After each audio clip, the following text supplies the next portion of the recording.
کیوں نہیں؟ جو شخص برائی کمے اور اس کے گناہ نے اسے گھیر لیا ہو تو ایسے لوگ جہنمی ہیں، وہ ہمیشہ اس میں رہیں گے۔ اور جو لوگ ایمان لائے اور نیک عمل کیے وہی لوگ جنتی ہیں، وہ اس میں ہمیشہ رہیں گے۔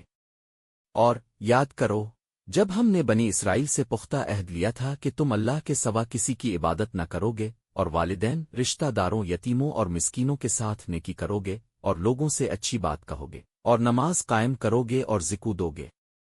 پھر تم میں سے تھوڑے لوگ اس عہد سے پھر گئے اور تم ہو ہی منہ موڑنے والے۔ اور یاد کرو جب ہم نے تم سے عہد لیا تھا کہ تم آپس میں خون نہیں بہاؤ گے اور نہ ایک دوسرے کو اپنے گھروں سے نکالو گے، پھر تم نے اقرار کیا اور تم خود اس کے گواہ ہو۔ پھر تم وہی لوگ ہو جو اپنے میں سے بعض کو قتل کرتے ہو اور اپنے ہی میں سے کچھ لوگوں کو ان کے گھروں سے نکالتے ہو، ایک دوسرے کے خلاف گناہ اور ظلم کے ساتھ ان پر چڑھائی کرتے ہو۔ اور اگر وہ قیدی بن کر تمہارے پاس آتے ہیں تو فدیہ دے کر انہیں چھڑاتے ہو، حالانکہ انہیں نکالنا ہی تم پر حرام تھا۔ کیا تم کتاب کے بعض حصے پر ایمان رکھتے ہو اور بعض کا انکار کرتے ہو؟ تو ایسے لوگوں کی سزا تمہارے نزدیک اس کے سوا کیا ہو سکتی ہے کہ دنیا کی زندگی میں رسوائی ہو اور قیامت کے دن شدید ترین عذاب کی طرف لوٹا دیے جائیں۔